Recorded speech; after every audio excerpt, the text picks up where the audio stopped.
So, first things first, since I just started making these types of videos, I'm gonna give you a quick rundown of the situation before we jump into today's episode. That, and well, I gotta pad the video a little. So after beating Boo, everyone decided to throw a BBQ to celebrate Trunks' birthday. Goku ditched his sons for like the 14th time. Vegeta was getting his ass handed to him by Tien for betraying them or some shit, and everything was pretty much business as usual. But in another realm, specifically the demon realm, there was this dude named Goma, the demon king himself, and his personal errand boy, Dejezu, who he sends to buy milk or whatever. Then there's Arinsu, a demon waifu scientist, and let's just say she keeps me company on my loneliest nights. She's kinda important later. So these guys are just chilling, watching a Dragon Ball Z recap on YouTube, and they collectively shit themselves when they realize the Z fighters are completely busted in terms of power. That's when they get the genius idea to use the Dragon Balls from Earth, since apparently the ones from the demon realm are guarded by some bootleg-ass robots. They come up with 3 wishes. 1. Turn the Z fighters into kids. 2. Obtain the evil third eye to become unstoppable. 3. Yeah, they couldn't think of a third one because they're dumb as hell. Now, to get to Earth, they recruit Neva, a Namekian who smells like straight-up ass. Dude's hygiene is non-existent in the demon realm. They roll up to Dende like, "Yo, be a bro and hand over the Dragon Balls." Dende obviously says no, but Neva somehow activates the Dragon Balls anyway, like he's got a damn magnet up his ass pulling them in. Then they knock Dende the hell out, and Goma makes his wish. Boom! The Z fighters are now kids. Only 1 wish got granted instead of 3. Goma feels scammed and kidnaps Dende, so no one can undo his wish. The Z fighters, confused as hell, go looking for Dende and find out he got kidnapped. So they decide to hijack Supreme Kai's spaceship and head to the demon realm to get their revenge. Out of nowhere, some dude named Glorio pulls up and says he was sent by the 3rd king of the demon realm to stop Goma, and he's here to ask our heroes for help. Supreme Kai is the only one with a brain cell left and finds it sus as hell, but everyone else just trusts him without question. So, the 3 of them head to the demon realm, leaving the others behind because, well, spaceship's full. When they land, it's basically one giant wasteland. Think Mexico in every Hollywood movie. Crime and bandits run the place, and on their first night, someone straight up steals their ship. And this is the show's way of dragging the plot out. Every time they get a new ship, it either breaks, gets stolen, or some other dumb shit happens. Over and over, in an infinite loop until they finally reach the actual plot. Turns out, Glorio spills the tea that the demon realm's Dragon Balls are guarded by these creatures called Tamagamis. And the one who created them? None other than Neva himself. Oh yeah. So at this point, a new character joins the squad. A mysterious girl who straight up bodies Goma's soldiers for being tax-collecting scumbags. Her name's Pansy. Turns out she's the princess, daughter of the 3rd king of the demon realm. But here's the kicker. Despite looking like a little kid, she's actually 82 years old. Anyway, back to the story. They recruit this demon dude named Hybus to help fix their ship, and now Goku's gotta fight the 3rd Tamagami. At first, neither of them is taking the fight seriously. But then, boom!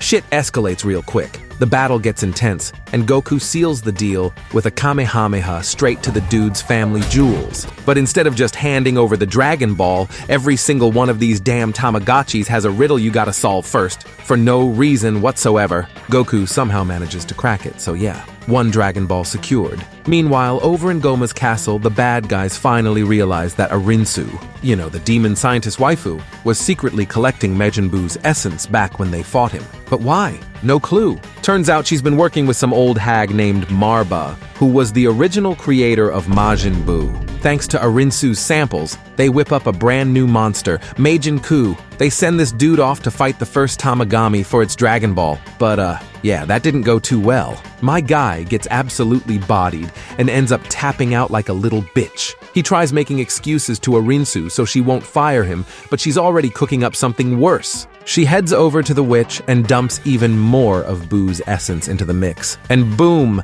Majin Buu is born! This dude looks like Fat Buu, but with Kid Buu's murder eyes, except he's dumb as hell and just wants to eat chocolate. That's literally it. Back to our heroes. They're still making their way through this mess, and suddenly, out of nowhere, Neva just pulls up, and this dude starts name-dropping Piccolo's dad, Katats. Who? Piccolo's dad. Who? Anyway, he says they'll need his help since, as a Namekian, he can speak the ancient language needed to activate the Dragon Balls, which makes zero sense, considering Piccolo and Kami both spoke that language just fine in past tournaments. But sure, whatever. Piccolo suddenly has amnesia now, so I guess we're rolling with it. Meanwhile, Majin Buu absolutely wrecks his Tamagotchi opponent, powers up by eating some damn chocolate, and snags another Dragon Ball. Over in Vegeta's corner, he's getting his ass whooped because Neva gave his Tamagotchi some kind of attack buff, which is sus as hell. But instead of backing down, Vegeta finally decides to flex. Turns out he's been hiding a transformation, Super Saiyan 3. Yeah, the same form he refused to use against Beerus because he was saving energy. Now that he's actually going all out, he absolutely embarrasses his opponent, wrecking him with just his damn fingers. And just like that, another Dragon Ball secured, after, you guessed it, solving another dumbass riddle. A super important detail we learn is that Neva is actually some kind of legendary Namekian, since he's the only one who can break the seals to enter the first demon realm. As soon as they step in, they get jumped by Goma's army, who immediately go full send on our heroes. Right then, some random girl pulls up to Hibis. Oh yeah, forgot to mention, dude has the third eye that Goma's been looking for this whole time. And guess what? He literally had it strapped to his belt like a damn keychain because he just found it lying on the ground. Anyway, this chick straight up swaps the eye for her hat, no questions asked. And then, boom! The king of the third level of the demon realm shows up and starts throwing hands alongside Goku and the gang. Goma absolutely losing his shit. All his plans flush straight down the toilet. His last hope, his so-called elite warriors. And guess what? Useless. Every single one of them. These clowns pull up thinking they're about to change the game and just get folded instantly. They all end up throwing in the towel. After that, the squad finally snatches Dende back from Degesu, who, no joke, gets bodied in the most humiliating way possible. Dude loses because someone chucked a hat at him. A goddamn hat. But none of that even matters now because Goma finally gets his hands on the legendary third demon eye. And the second he slaps that thing on, dude goes from mid-tier villain to absolute menace. Meanwhile, our heroes team up with Arinsu and her Majin creatures. She's got other plans. She wants to become the new demon queen and turn this chill-ass realm into a total war zone. So obviously, there's only one way to settle this, an all-out fight, winner takes all. The battle kicks off like normal until, out of nowhere, Goma crashes the party, showing off his brand new skin. Wasting zero time, he whips up some special-ass battlefield for the final showdown of all final battles. Vegeta steps up first, but it takes him about 5 seconds to realize he's got no shot against Goma, not even with Super Saiyan. The rest of the squad jumps in like a bunch of tryhards, turning it into an all-out brawl. But no matter how hard they go, they're basically just bugs to this dude. Just when everything's about to go to complete shit, Goma preps his ultimate move to kill Goku. But right before he gets obliterated, someone pulls off a last-second save, giving Goku just enough time to go Super Saiyan 3. At first, it actually looks like an even fight, but the squad immediately rushes in to back him up.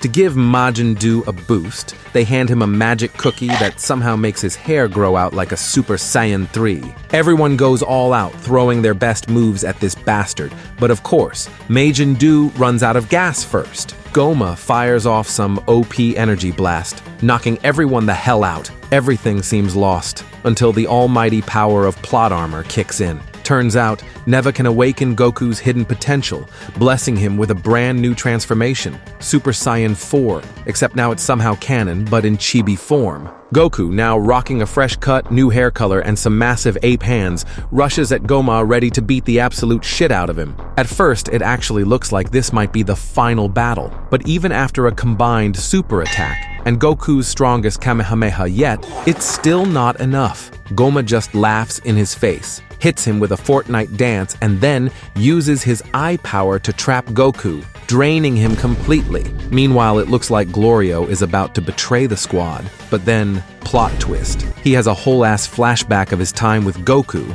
Suddenly, a dragon appears, basically Namek's Shenron, but shiny and red. Goma, in a last-ditch effort, tries to attack the dragon, only to get bodied with a single finger. Pure humiliation. Now the final wish is all up to Glorio. Arinsu thought she was about to get filled with some crazy god-tier power, but nope.